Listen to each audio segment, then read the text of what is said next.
ये महाभयंकर वृत्तियां हैं। यहाँ अर्जुन इन्हीं बातों को लेकर के दुखी हो रहा है और अर्जुन आगे समझा रहे हैं कि कुल के नाश से कौन कौन से अनर्थ हो सकते हैं।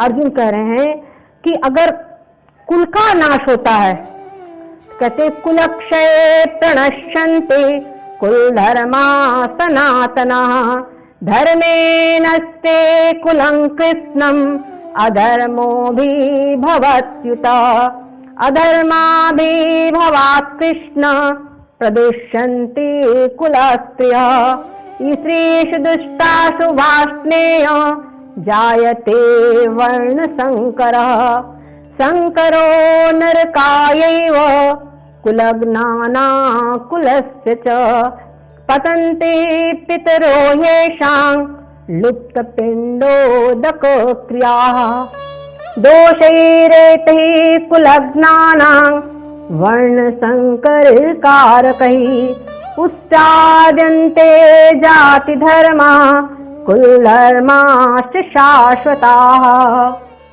उत्सन्ना कुलधर्माणां मनुष्याणां जनार्दन नरके नियतं वासो भवतीत्यनुशुषुम्। परंपराएं हैं, उसके रीति रिवाज है, वो सब नष्ट हो जाते हैं क्योंकि बड़े लोग छोटों को बताते, सास बताती बहू को ऐसा कर, इस पर्व पर ये कर, आज हमारे यहाँ ऐसी पूजा होती है, और पिता बताता है पुत्र को कि अमुक दिन हमारे यहाँ पर ऐसी पूजा होती है। और जब ये बताने वाले नहीं रहेंगे तो रीति रिवाज सब समाप्त हो जाते हैं। वर्तमान में हमें देखते हैं कि जहां कहीं भी कोई बहू किसी भी कारण से प्रारंभ से ही अपनी सास के सानिध्य में नहीं रह सकी है, उनको हमारे घर में अमुक पर्व पे क्या पूजा की जाएगी, किस देवता की पूजा की जाएगी, क्या विधि विधान होगा और उस दिन क्या भोजन बनेगा, उसको इसका ज्ञान नहीं होता। वो कहती हमको पता ही नहीं, ये वाली बात होती है। यही बात अर्जुन कह रहा है कि जो रीति रिवाज है, परंपराएं, वो सब कुछ नष्ट हो जाएगी क्योंकि जब उसका ज्ञान ही नहीं होगा तो उनका आचरण कैसे होगा। तो ये बात, पहली बात है, नष्ट हो जाती है। और जब हमारे कुलधर्म, हमारे सदाचार जब नष्ट हो जाते हैं तो अधर्म की वृद्धि होने लगती है, स्वाभाविक रूप से अधर्म की वृद्धि होने लगती है। जैसे कि कोई बलि चौराहे पे रख दो तो उसपे चारों ओर से कौवों का समूह उनके ऊपर टूट पड़ता है। उसी प्रकार से जिस कुल में धर्म की हानि हो जाती है, ये हमारे रीति रिवाज, हमारे धर्म, हमारी परंपराएं नष्ट हो जाती है, धर्म का आचरण नहीं होता है, वहां पे सदाचार सब नष्ट हो जाते हैं, तो वहां पर अधर्म का वर्चस्व हो जाता है, वहां पर अधर्म चारों ओर से टूट पड़ता है। ऐसी स्थिति में वहां के जो यम नियम सदाचार है वो भी सब समाप्त हो जाते हैं, नित्य नैमित्तिक कर्म सब वहां पर समाप्त हो जाते हैं। और बड़े ही अफसोस की बात है, आज हमारे देश की स्थिति कुछ ऐसी है कि सदाचार और नित्य नैमित्तिक कर्म का बहुत अधिक हास हो चुका है। नित्य कर्म आज हमारे समय पर, हमारी जो भारतीय सनातन परंपरा है, यहाँ पर गायत्री संध्या द्विजाति के लिए आवश्यक है, पर आज हमारे यहाँ यज्ञों पर भी संस्कार ही पूर्ण रूपेण लुप्त हो चुका है। केवल लोग समझते हैं कि विवाह का जब समय हो तब लड़के का जनेऊ करा देना। ऐसी स्थिति में वो नित्य कर्म से हमेशा वंचित रहता है, इसलिए जो उसको ब्रह्मतेज की प्राप्ति होनी चाहिए वो तेज भी उसको प्राप्त नहीं होता। ये बहुत बड़ा कारण है आज हमारी संस्कृति के ह्रास का।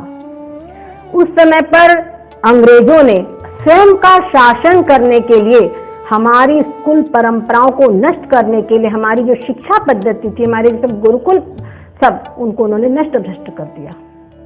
पर आज हमारे यहाँ सबको समझते हुए भी किसने अब रोका है? हमारे ब्राह्मण, क्षत्रिय, वैश्य जो अब किसने उनको रोका है कि अपने बच्चे का सही समय पर जनीन संस्कार कराए। तो इस बात को हमको समझना चाहिए कि इनके न होने से कितनी बड़ी महान हानि हमारे यहाँ पर हो रही है।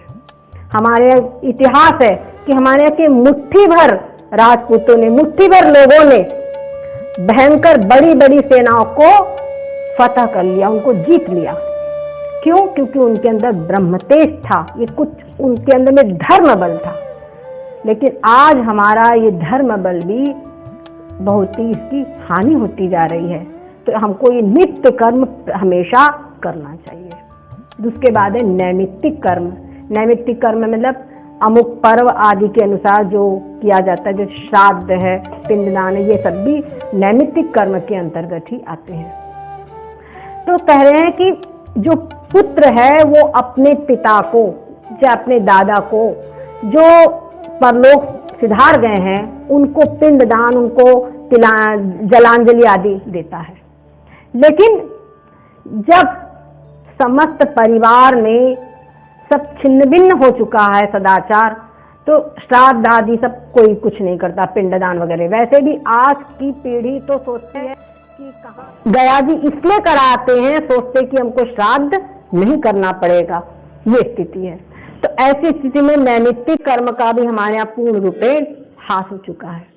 पर जब ये नित्य नैमित्तिक कर्म नष्ट हो जाते हैं तो हमारे जो पितरगण जो स्वर्ग में हैं उनको भी नरक की प्राप्ति हो जाती है, उनको भी, वो भी स्वर्ग में फिर वहां से नहीं रह पाते हैं। और ऐसी स्थिति के कारण बस इसकी तुलना हम यही कह सकते हैं कि जो विषधर सांप है वो यदि पैर के अंगूठे में काटता है तो उसका विष पूरे मस्तिष्क तक चढ़ जाता है। उसी प्रकार से ये जो कुल का नाश हो रहा है, इस कुल के नाश से जो पाप होगा ये हमारे पितरगण जो ब्रह्मलोक तक में हैं इन तक ये पाप हमारा असर करेगा और वो भी सब नरकवासी हो जाएंगे। और सिर्फ वही नहीं, जो कुल का नाश, जिस कुल का नाश हो चुका है वो सभी लोग, वो कुल के निवासी, वो सभी लोग क्या होगा, नरके नियतं वासो, नरक में अनिश्चित काल तक, कल्प के अंत तक निवास करेंगे, ऐसा मैंने सुना है। इसीलिए अहोवत महत् पापं कर्तुं व्यवसिता वयं यद्राज्य सुख लोभेन हन्तुं सदनमुद्यता यदि माम प्रतीकारम् अशस्त्रं शस्त्रपाण्या धार्तराष्ट्रारणे हन्य तन्मे क्षेमतरं भवेत्। इसीलिए वास्तव में हम लोग भयंकर पाप करने के लिए तैयार हो गए हैं, जो कि सिर्फ इस धरती के राज्य सुख के लिए हम अपने सजन संबंधियों को मानने के लिए उद्यत हो गए हैं। तो आखिरी में निष्कर्ष अर्जुन ने सुना दिया कि हे केशव, मैं युद्ध नहीं करूंगा और मैं अस्त्र शस्त्र भी नहीं उठाऊंगा, और जो मैं इस प्रकार युद्ध से विरत हो चुका हूं उसको ये धृतराष्ट्र के पुत्र ये सब मेरे को मार डाले, निशस्त्र को लोग मार डाले, तो मैं समझता हूं ये भी मेरे लिए कल्याणकर है। इस कुलनाश को करने की अपेक्षा ये निज निहत्थे को मार डाले, इसमें मैं अपना कल्याण समझता हूं। इस प्रकार से अर्जुन ने पूर्ण रूपेण अर्जुन की स्थिति अपने सजन संबंधियों के ममत्व में, उनके स्नेह बंधन के कारण युद्ध से पूर्ण रूपेण विरक्त हो गया है। उसकी स्थिति का वर्णन संजय ने आगे किया है। एवं मुक्तार्जुन संख्ये रथोपस्थ उपाविशत् विसृज्य सशरं चापं शोक संविघ्न मानसः। अर्जुन को संजय कह रहा है कि इस प्रकार से कहकर कि मैं युद्ध नहीं करूंगा, और अर्जुन अपने धनुष और बाण का त्याग कर दिया। और ये सब किस स्थान पे हो रहा है? दोनों सेनाओं के बीच में जहां पर रथ खड़ा हुआ है वहीं पर ये सब वार्तालाप हो रहा है।